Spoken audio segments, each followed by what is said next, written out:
नमस्कार। Times of India में आज गृह मंत्री अमित शाह का एक इंटरव्यू छपा है। इसमें सवाल पूछा गया कि जस्टिस यशवंत वर्मा को जज की कुर्सी से हटाने को लेकर सरकार जितना उत्सुक दिख रही है, क्या जस्टिस शेखर यादव के मामले में भी सरकार उतनी ही उत्सुक होगी? आपको पता है, जस्टिस यशवंत वर्मा जब दिल्ली हाईकोर्ट के जज थे, उनके घर में, उनके घर के कैंपस में आग लगी। आग बुझाने वाले जब गए तो वहां पर नोटों की गड्डियां मिली थी, जली हुई गड्डियां मिली थी। सुप्रीम कोर्ट के मुख्य न्यायाधीश ने एक इन हाउस इंक्वायरी कमेटी का गठन किया और उसकी रिपोर्ट में जो बातें आई उसके आधार पर सीजेआई ने सरकार को लिख दिया कि इनको इनके पद से हटाने की कार्रवाई शुरू की जाए। जस्टिस शेखर यादव जो इलाहाबाद हाईकोर्ट के जज हैं, उनके बारे में आपको पता है कि उन्होंने कुछ भड़काऊ और विवादास्पद बयान दिया था, मुसलमानों को लेकर बयान दिया था, कुछ कठमुल्ला कुछ कहा था और साथ ही साथ ये भी कहा था कि देश बहुसंख्यकों के हिसाब से चलना चाहिए, हिंदू राष्ट्र की वकालत की थी। और उसके बाद जस्टिस शेखर यादव को उनके पद से हटाने को लेकर ढेर सारा विवाद खड़ा हुआ और उसके बाद 55 सांसदों ने राज्यसभा सभापति को लिखकर एक प्रस्ताव दिया कि इनको इनके पद से हटाया जाए।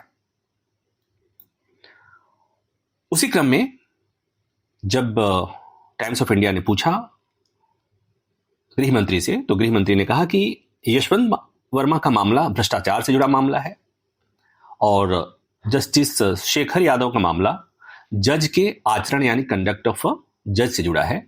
दोनों में अंतर है, एक भ्रष्टाचार का मामला है, दूसरा अनुचित आचरण का मामला है। दोनों बिल्कुल अलग हैं। जज के अनुचित आचरण के मामले में सुप्रीम कोर्ट को फैसला करना होता है, इसमें सरकार की कोई भूमिका नहीं है। यह बात गृह मंत्री अमित शाह ने इंटरव्यू में कही है।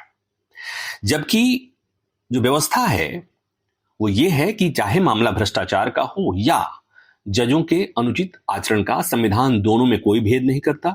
दोनों स्थितियों में जज को हटाने की प्रक्रिया और कार्यवाही एक ही है। कानून क्या कहता है, इसे समझते हैं।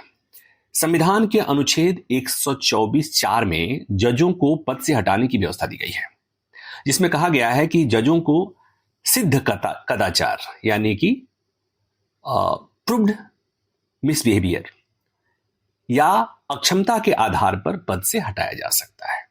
दोनों स्थितियों में एक ही प्रक्रिया निर्धारित है। प्रस्ताव संसद के किसी भी सदन में लाया जा सकता है।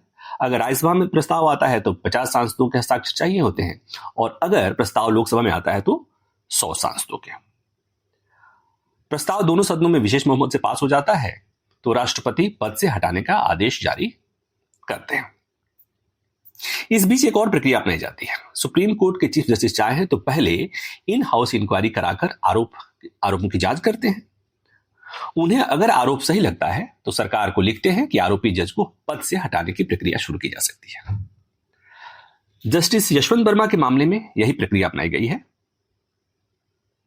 अभी संसद में महाभियोग प्रस्ताव आया नहीं है, लाने की कवायद चल रही है। सरकार इसको लेकर गंभीर है। जस्टिस शेखर यादव के मामले में सुप्रीम कोर्ट ने कोई जांच नहीं की, क्योंकि जब सीजेआई जांच के लिए इन हाउस कमेटी का गठन करने वाले थे तब राज्यसभा सचिवालय से सुप्रीम कोर्ट को एक चिट्ठी आई। उसमें संदेश था कि इस मामले में जांच का अधिकार केवल राज्यसभा का है। राज्यसभा की ओर से भेजे गए पत्र में कहा गया था कि ऐसी किसी भी कार्रवाई के लिए संवैधानिक अधिकार पूरी तरह से राज्यसभा के सभापति के पास है। ऐसा क्यों कहा गया?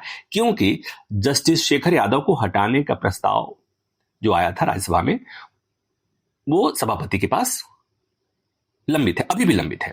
इसलिए संसद और राष्ट्रपति ही इस पर निर्णय लेंगे, ऐसा सुप्रीम कोर्ट को संदेश दिया गया था। और इस पत्र के बाद सीजेआई ने जांच की योजना को वहीं रोक दिया था और मामला खत्म हो गया था। जस्टिस यादव के खिलाफ उनको पद से हटाने के लिए राज्यसभा के 55 सांसदों के हस्ताक्षर वाला प्रस्ताव राज्यसभा के सभापति के पास गया था, उसमें कुछ नहीं हुआ। अब कांग्रेस ये मांग कर रही है कि उस प्रस्ताव पर, यानी जस्टिस शेखर यादव को हटाने वाले प्रस्ताव पर आगे की कार्रवाई हो। संसद में जब जज को हटाने का प्रस्ताव आता है तो प्रस्ताव स्वीकार होने के बाद एक जांच कमेटी का गठन करने का प्रावधान है, जिसमें सुप्रीम कोर्ट के एक जज, हाई कोर्ट के एक जज और एक न्यायविद शामिल किए जाने का प्रावधान है, जो आरोपों की जांच करेंगे। आरोप सही पाया जाता है तो उसके बाद आगे कार्रवाई होती है। जस्टिस यशवंत वर्मा के मामले में अभी ऐसा प्रस्ताव आया नहीं है, इसलिए ऐसी कमेटी बनाने का सवाल नहीं उठता है। और सरकार चाहती है कि सीजेआई के द्वारा गठित इन हाउस कमेटी की रिपोर्ट के आधार पर, यानी जो रिपोर्ट जस्टिस यशवंत वर्मा के को लेकर आई है, उस रिपोर्ट में ये बातें कही गई हैं कि उनके ऊपर जो आरोप लगे हैं वो सही हैं, उनके घर पे पैसा मिला था, इत्यादि इत्यादि। तो सरकार चाहती है कि इन हाउस कमेटी की रिपोर्ट के आधार पर ही कार्रवाई हो जाए, जबकि विपक्ष इसका विरोध कर रहा है। विवेक तनखा, कांग्रेस के नेता, कपिल सिब्बल, समाजवादी पार्टी नेता, राज्यसभा सांसद, इन्होंने ये आवाज उठाई है कि इन हाउस कमेटी की रिपोर्ट के आधार पर जस्टिस यशवंत वर्मा के खिलाफ कार्रवाई नहीं होनी चाहिए। उसके लिए व्यवस्था के मुताबिक कमेटी का गठन होना चाहिए, जिसमें सुप्रीम कोर्ट के जज, हाई कोर्ट के मुख्य न्यायाधीश और एक न्यायविद हो, और उसके बाद ही कार्रवाई होनी चाहिए। अब सवाल ये कि दो जज, दो मामले, एक में कदाचार, एक में संवैधानिक व्यवस्था के प्रतिकूल आचरण करने का, अनुचित आचरण करने का मामला है। संविधान दोनों में कोई भेद नहीं करता है, लेकिन गृह मंत्री ने कहा कि एक में फैसला करने का अधिकार चुनी हुई सरकार को है और दूसरे में नहीं है, जबकि संविधान दोनों में कोई भेद नहीं करता है।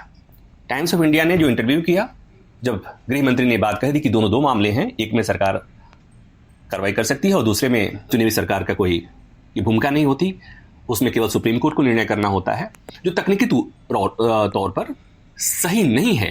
मुझे लगता है कि इसके बाद सवाल पूछा जाना चाहिए था गृह मंत्री से और बताया जाना चाहिए था कि संविधान दोनों में भेद नहीं करता है। हो सकता है कि सवाल पूछा गया हो, लेकिन अखबार में इंटरव्यू वहीं खत्म हो जाता है। मुझे लगता है कि ये बात सबको जानना चाहिए, केवल इसलिए नहीं कि सरकार क्या कर रही है, क्या सोच रही है और क्यों ऐसा हो रहा है, इसलिए भी कि देश के लोगों को, आप लोगों को ये पता होना चाहिए कि जजों को हटाने की प्रक्रिया क्या होती है और जजों को कब हटाया जा सकता है। उम्मीद है ये जानकारी पसंद आई होगी। मेरी कोशिश होती है कि हम इस तरह की कानूनी बातें आम भाषा में आप लोगों तक पहुंचाते रहें। धन्यवाद।